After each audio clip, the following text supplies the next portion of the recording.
आपने देखा होगा कल बरेली के अंदर हो मौलाना भूल गया कि शासन किसका है। अब उत्पातियों और उपद्रवियों को पता लगेगा कि 7 पीढ़ियां याद आएंगी उनको।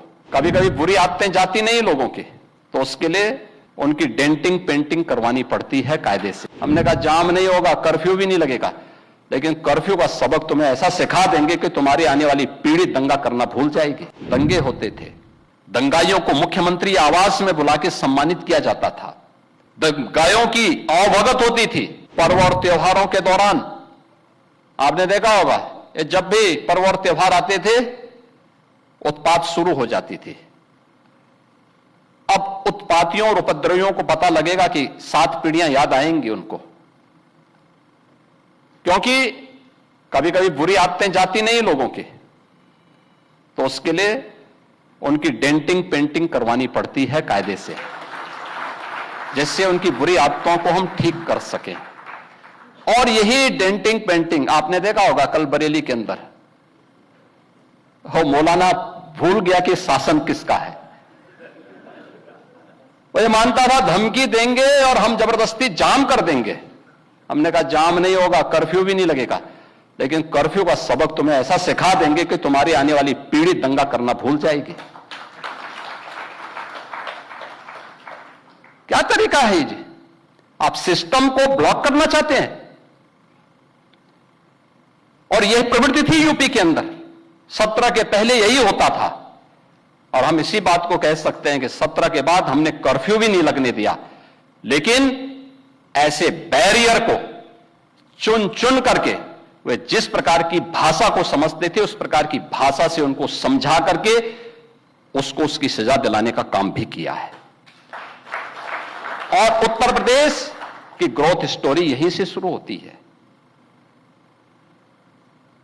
अगर आजादी के समय, मैं उससे पहले नहीं जाता, लेकिन 1947 में भारत आजाद हुआ, अगर उस समय भारत की इकोनॉमी में भारत का उत्तर प्रदेश का कंट्रीब्यूशन 14% था, तो ये 14% फिर से होना चाहिए। और 14% नहीं होना चाहिए, बल्कि जितनी आबादी है उत्तर प्रदेश की, उत्तर प्रदेश उतना कंट्रीब्यूशन करता हुआ दिखाई दे। ये हमारा राष्ट्रीय धर्म है और दायित्व भी है, और उसी के तहत ये सब कार्य योजना बन रही है। उत्तर प्रदेश के अंदर इंफ्रास्ट्रक्चर अच्छा हो, 17 के पहले कोई कल्पना भी नहीं करता था। आज देश के अंदर 55% एक्सप्रेस वे उत्तर प्रदेश के पास हैं। सबसे अधिक सिटी में मेट्रो का संचालन उत्तर प्रदेश कर रहा है। 17 के पहले 2 एयरपोर्ट पूरी तरह क्रियाशील थे, लखनऊ और वाराणसी। गोरखपुर और आगरा आंशिक रूप से क्रियाशील थे। गोरखपुर में एक फ्लाइट आती थी, कभी भूल से आ गई, हम लोगों को ट्रेन से दिल्ली जाना होता था। आप सोचो 14 घंटे की हमारी जर्नी हुआ करती थी। बहुत इमरजेंसी में कोई होगा तो मुझे गोरखपुर से लखनऊ 6 घंटे बाई रोड आना पड़ता था, फिर यहां से मैं फ्लाइट पकड़ता था दिल्ली के लिए। आज गोरखपुर से 14 फ्लाइट चल रही हैं, 14 फ्लाइट देश के अलग अलग सिटी को जोड़ रही हैं। 16 एयरपोर्ट हमारे आज के दिन पे क्रियाशील हैं। देश का सबसे बड़ा एयरपोर्ट हम अगले महीने देश को समर्पित कर रहे हैं, नोएडा इंटरनेशनल एयरपोर्ट। यानी ये उत्तर प्रदेश वही है जो पहले बीमारू था। बीमारू था नहीं, बीमारू बना दिया गया था।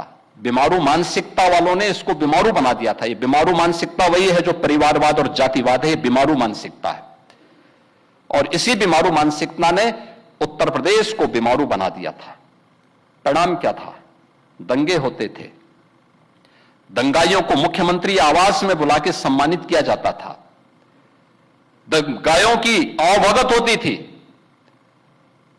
और पेशेवर अपराधी और माफियाओं के सामने सत्ता सैल्यूट करती थी और सत्ताधारी लोग उनके कुत्तों के साथ हाथ मिलाया करते थे। आपने वो दृश्य देखे होंगे, कैसे सत्ता का मुखिया एक माफिया के कुत्ते से हाथ मिलाकर के अपने को गौरवान्वित महसूस करता था।